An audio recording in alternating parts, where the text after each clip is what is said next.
আজুরে গৌরাঙ্গের মনে কি ভাব জাগিল, নদিয়ার মাঝে গোরা যোগ্য আরম্ভ হইল। আস্তে কথা নয় যে, হরি বল। শ্রীরাম নবদ্বীপ মাঝে শচী নন্দন গৌর হরি আমার এক মহাযজ্ঞের আয়োজন করলেন। কি যজ্ঞ? না নাম যজ্ঞ। তার কারণ হলো মা, নাম যজ্ঞ মহাপ্রভু কেন করলেন? তার কারণ হলো আমাদের তো চারটে যুগ, সত্য, ত্রেতা, দাপর আর কলিযুগ। এই চারটে যুগ হলো, তাই এই চারটে যুগের মধ্যে তিনটি যুগে ভগবানের কৃপা পেতে গেলে বড় কষ্ট করতে হতো, তাই না ভাইরা? সত্যে ধ্যান, ত্রেতায় যজ্ঞ, আর দাপরে হলো পূজা অর্চনা। হরি বল। সত্য যুগে ভগবানের কৃপা পেতে গেলে ধ্যান তপস্যা করতে হতো। বড় বড় মুনি ঋষিরা ধ্যান তপস্যা করে ভগবানের কৃপা লাভ করত।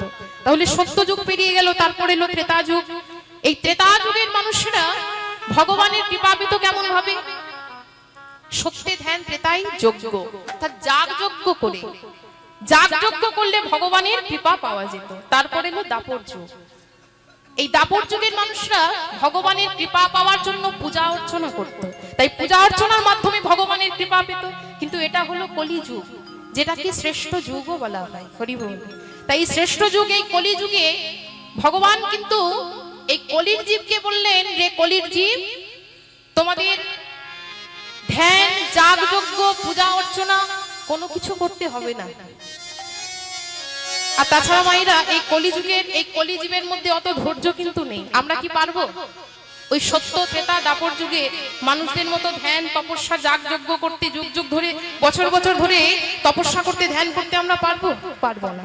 তাই কলিযুগের ভগবানকে না শ্রী চৈতন্য মহাপ্রভু, শ্রী চৈতন্য মহাপ্রভু দেখলেন এই কলির জীব না পারবে ধ্যান করতে, না পারবে যাগ যজ্ঞ করতে, না পারবে তপস্যা করতে, তাহলে কলির জীবকে তো উদ্ধার হতে হবে, উদ্ধার তো হতে হবে।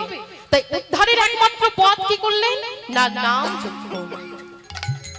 শোনো, নাম 32 অক্ষর, অর্থাৎ হরে কৃষ্ণ কৃষ্ণ কৃষ্ণ হরে হরে, হরে রাম রাম রাম হরে হরে। হরি বল। একমাত্র এই 16 নাম 32 অক্ষর যদি কেউ বদন ভরে একবার গাইতে পারে, দিনান্তে একটি বার যদি দুবাহু তুলে এই নাম কেউ করতে পারে, সকল পাপ থেকে সে উদ্ধার হয়ে যায়। হরি বল। তাই কলির জীবকে ধ্যান করতে হবে না, তপস্যা করতে হবে না, যাগ যজ্ঞ করতে হবে না। আপনি যতই দান ধ্যান করুন না কেন, যতই আপনি পূজা অর্চনা করুন না কেন, এই কলিযুগে কলিজীবের কিন্তু হরিনাম ছাড়া বাবা আর কোনো গতি না। হরি বল। এই যে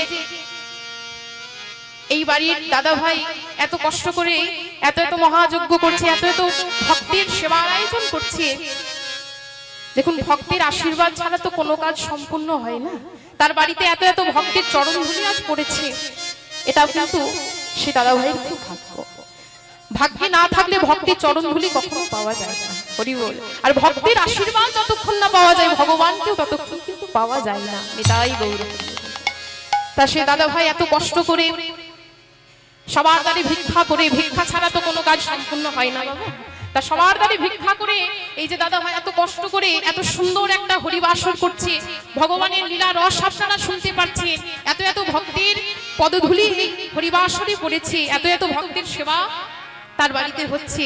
সত্যি আমরা ভগবানের কাছে এটাও প্রার্থনা করব, আমার দাদা ভাই যেন সারা জীবন এইভাবে এই নাম যজ্ঞকে চালিয়ে যেতে পারে, এই সেবাকে চালিয়ে যেতে পারে। নিতাই গৌর হরি বল। কেননা হরিনাম ছাড়া তো বাবা এই কলিযুগে আর কোনো গতি নাই। হরিনাম হরিনাম হরিনামৈব কেবলম, কলো নস্তেব নস্তেব নস্তেব গতিরনথা। হরিনাম হরিনাম হরিনামৈব কেবলম, কলো নস্তেব নস্তেব নস্তেব গতিরনথা। অর্থাৎ এই কলিযুগে কলিজীবের হরিনাম ছাড়া আর কোনো গতি নাই, গতি নাই, গতি নাই। তাই আজ এই হরিবাসরে যে সকল ভক্তগণ এসে উপস্থিত হয়েছে, সকল ভক্তদের অনুরোধ করব, আমরা যখন এত দূর দূরান্ত থেকে বাড়ির কাজ ফেলে সংসারের কাজ ফেলে মহতি হরিবাসরে এসেছি ভগবানের সেই নাম সংকীর্তন শ্রবণ করার জন্য। তাই সকলে মিলে সেই নাম সংকীর্তন আমরা বদন ভরে একটু গাইবো। আমি একা গাইলে তো হবে না, সবাইকে গাইতে হবে, কেননা বাবা নিজের কর্মকে নিজেই করতে হবে। হরি বল। তার সেই সুযোগ সব সময় পাওয়া যায় না। দেখবেন মায়েরা, বাড়িতে আমাদের ইচ্ছে থাকলে উপায় হয় না। আমাদের ইচ্ছে থাকে যে ভগবানের নাম গুণগান একটু গাইবো, কিন্তু সব সময় তো সংসারের কাজে হয় না, সংসারের চাপে আমাদের ভগবানের সে নাম সংকীর্তন গাওয়া হয় না। তাই এটাই কিন্তু সুযোগ, এই যে এত এত হরিবাসর হয়, এটাই কিন্তু সুযোগ মা ভগবানের সেই নাম সংকীর্তন গাইবার। আর তাছাড়া এখন তো দামোদর মাস চলছে, কার্তিক মাস ভগবানের অত্যন্ত প্রিয় একটি মাস। ভগবানের 3টি মাস খুব প্রিয়, বৈশাখ মাস, মাঘ মাস আর কার্তিক মাস। আর অত্যন্ত শুভ মাস, অত্যন্ত ভগবানের প্রিয় মাস হলো এই কার্তিক মাস, যেটাকে দামোদর মাস বলা হয়। এই দামোদর মাসে ভগবান দামব্রত লীলা করেছিলেন। তাই ভগবানের সেই নিয়ম সেবার মাস চলছে, কার্তিক মাস চলছে। সবাইকে অনুরোধ করব, এই নিয়ম সেবা মাসে আপনারা নিরামিষ আহার করবেন আর ভগবানের নাম সংকীর্তন বেশি বেশি করে গাইবেন। কেননা এই যে এই মাসে বেশি বেশি করে নাম সংকীর্তন গাইতে বলছি, তারও একটা কারণ আছে মা। ভগবান কিন্তু আপনি সারা বছর কি করছেন দেখতে যাবেন, এই মাসে কিন্তু আপনি কেমন ভাবে তার সেবা দিচ্ছেন, কেমন ভাবে তার ভজনা করছেন, কেমন ভাবে তার নাম সংকীর্তন গাইছেন, ভগবান কিন্তু এই মাসে তার হিসাবটা নিয়ে নেয়। হরি বল। তাই এটা যখন কার্তিক মাস চলছে, অত্যন্ত প্রিয় ভগবানের একটি মাস, সেই দামোদর মাস যখন চলছে, চলুন সেই সুযোগ যখন আমরাও পেয়েছি, সবাই মিলে দুটি বদন ভরে একবার গাইব নিতাই গৌর প্রেমানন্দে হরি বল, হরি বল। তাই কলিজীবের মুক্তির একমাত্র উপায় হলো এই 16 নাম 32 অক্ষর, হরে কৃষ্ণ কৃষ্ণ কৃষ্ণ হরে হরে, হরে রাম রাম রাম হরে হরে।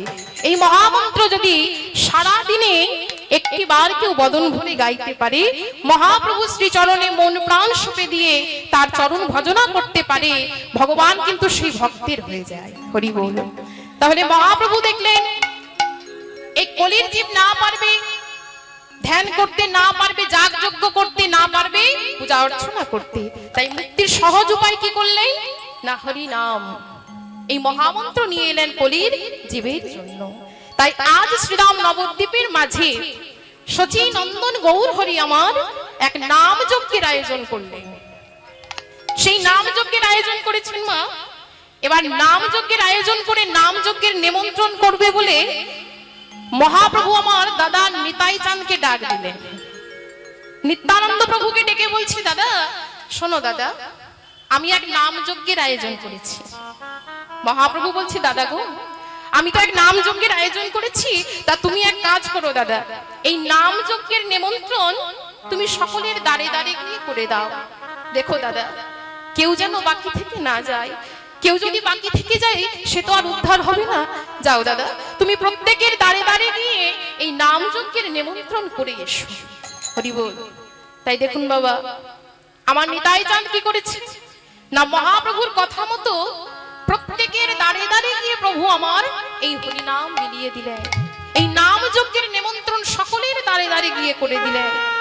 এবার নিতাই চাঁদ প্রত্যেকের দ্বারে দ্বারে গিয়ে যখন নাম বিলিয়ে দিলেন, নিতাই চাঁদ হরিনাম গাইতে গাইতে সেই নবদ্বীপের পথে পথে যাচ্ছে। দু বাহু তুলে নিতাই চাঁদ হরিনাম গাইছে আর পথ চলছে। তার নিত্যানন্দ প্রভু যখন পথ চলছে মা, হরিনাম গাইছে আর পথ চলছে, ঠিক এমন সময় নিতাই চাঁদের সম্মুখে সে দাঁড়িয়েছে নবদ্বীপের দুই দুর্বৃত্ত, জগাই আর মাঝা। নিত্যানন্দ প্রভু হরিনাম গাইতে গাইতে পথ চলছে, আর জগাই মাধাই কি করেছে না, নিত্যানন্দ প্রভুর সম্মুখে এসে দাঁড়িয়েছে। জগাই মাধাই বলছে, বন্ধ করো তোমার ওই হরিনাম, তুমি এই হরিনাম অন্য কোথাও বিলাতে পারবে, কিন্তু নবদ্বীপের মাঝে, এই নদিয়ার মাঝে তুমি এই হরিনাম বিলাতে পারবে না। যাও, তুমি অন্য কোথাও এই হরিনাম বিক্রি করো, কিন্তু নবদ্বীপে তুমি হরিনাম বিক্রি করতে পারবে না। কিন্তু দেখুন বাবা, নিতাই চাঁদ তো নাম বিলাবে বলে এসেছে।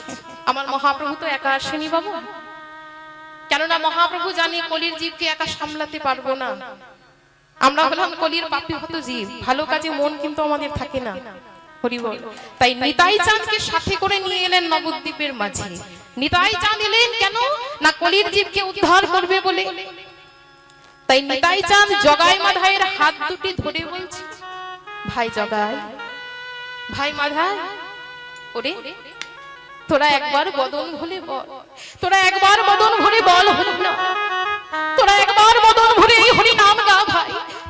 এই হরি বল যদি একবার তোরা বদন ভরে গাইতে পারিস, বদন ভরে বলতে পারিস, কোনো দুঃখ, কোনো জ্বালা, কোনো যন্ত্রণা তোদের স্পর্শ করতে পারবে না।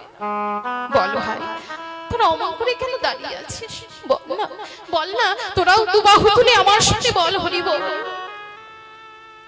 জগাই মাধাই বলছে, কি বললে, কি বললে ঠাকুর? আমরা তোমার সাথে হরি নাম গাইবো, আমরা তোমার সাথে হরি বল বলবো? একটু আস্তে বাবা, কথা নয়। জগাই মাধাই বলছে, শোনো ঠাকুর, আমাদের কিন্তু কোনো দুঃখ নেই, আমাদের জীবনে কিন্তু কোনো কষ্ট নেই, কোনো দুঃখ নেই, কোনো যন্ত্রণা নেই। তাই তুমি যদি ভালো চাও এখান হতে চলে যাও বলছি। নিতাই চাঁদ কোনো মতেই ছাড়বে না। নিতাই চাঁদ কি করেছে? জগাই মাধাইয়ের হাত দুটি ধরে বলছি, হাতে ধরে পায়ে ধরে বলছি, বল না ভাই বল, তোরা একটি বার বদন ভরে বল হরি বল, হরি বল,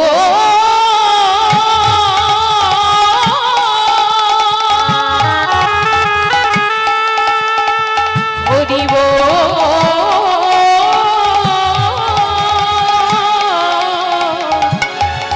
হরি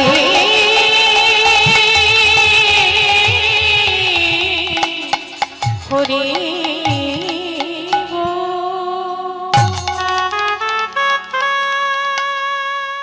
যেই না নিতাই চাঁদ হরি বল বলেছে, অমনি জগাই মাধাই আর থাকতে পারল না। জগাই মাধাই কি করেছে? মাধাই তার কলসির কানা ছুঁড়ে মেরেছে আমার নিতাই চাঁদের অঙ্গে। যেই না কলসির কানা ছুঁড়ে মেরেছে, সারা সারা অঙ্গ রক্তে ভেসে গেল, সারা অঙ্গ থেকে প্রভুর রক্ত ঝরছে, কিন্তু তাও নিতাই চাঁদের কোনো দুঃখ নেই, তবুও কোনো কষ্ট নেই। নিতাই চাঁদ করজোরে বলছে, ভাই জগাই, ভাই মাধাই, তোরা আমায় কলসির কানা ছুঁড়ে মেরেছিস, তোরা আমার অঙ্গে আঘাত করেছিস, ওরে ওরে জগাই, আমার যে তাতে কোনো কষ্ট নেই ভাই, আমার যে তাতে কোনো দুঃখ নেই, কিন্তু তোরা তোরা একবার বদন ভরে বল হরি বল। এবার জগাই মাধাই যখন নিতাই চাঁদের অঙ্গে আঘাত করেছে, মহাপ্রভু আর থাকতে পারল না। মহাপ্রভু ছুটতে ছুটতে এসে বলে, ওরে জগাই, ওরে মাধাই, তোদের অনেক অন্যায় আমি সহ্য করেছি, এতদিন ধরে তোরা অনেক অন্যায়, অনেক অবিচার করেছিস, অনেককে অনেক দুঃখ কষ্ট দিয়েছিস, কিন্তু আর কোনো অন্যায় তোদের সহ্য করব না। আজ আমি নিজের হাতে তোদের শাস্তি দেব। এই বলে মহাপ্রভু যেই না সুদর্শন চক্রকে ডাক দিয়েছে, নিতাই চাঁদ তাড়াতাড়ি করে বাধা দিচ্ছে, বলে, দাঁড়া ভাই দাঁড়া, তুই তো কথা দিয়েছিস এই কলিযুগে তুই অস্ত্র ধারণ করবি না। দেখুন বাবা, ভগবানের অবতার তো যুগ যুগ ধরে হয়েছে, সত্য, ত্রেতা, দাপর, কলি, চারটে যুগে কিন্তু ভগবান এসেছেন। হরি হরি।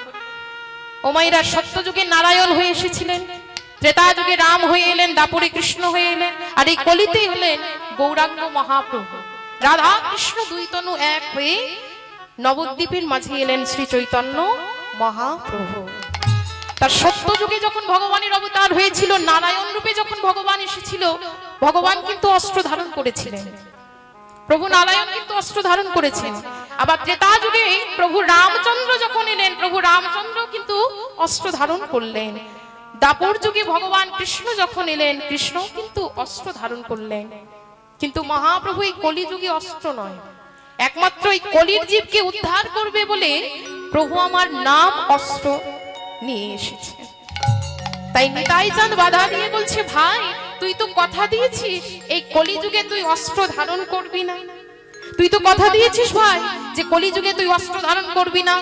তুই যদি অস্ত্র ধারণ করিস, তুই যদি সকলকে নিজের হাতে শাস্তি দিস, তাহলে সকলে ভয় পেয়ে পালিয়ে যাবে, আর সকলে যদি ভয় পেয়ে পালিয়েই গেল, তাহলে তারা উদ্ধার আর কোনোদিন হতে পারবে না। হরি বল। এই বলে এই বলে গৌরাঙ্গ মহাপ্রভু আমার জগাই মাধাইকে কাছে টেনে নিলেন। তখন জগাই মাধাইও থাকতে পারলো না, আছাড় খেয়ে পড়েছে মহাপ্রভুর চরণ তলে। মহাপ্রভুর চরণ দুটি জড়িয়ে ধরে বলছে, প্রভু প্রভু, আমরা এতদিন ধরে অনেক অবিচার করেছি, আমরা এতদিন ধরে অনেক অন্যায় করেছি প্রভু, অনেক মানুষকে অনেক দুঃখ দিয়েছি, অনেক কষ্ট দিয়েছি প্রভু, সেই অপরাধ তুমি মার্জনা করে দাও, দাও প্রভু দাও, তোমার ওই শ্রী চরণে আমাদের একটু ঠাঁই দাও প্রভু। করুণাময় করুণা হলো। মহাপ্রভু আর থাকতে পারলো না, তাই কাছে টেনে নিলেন জগাই আর মাধাইকে। জগাই মাধাইকে কাছে ডেকে বলছি, বল জগাই, বল মাধাই, তোরা আর দাঁড়িয়ে থাকিস না, বল তোরা একবার দুবাহু তুলে বদন ভরে বল,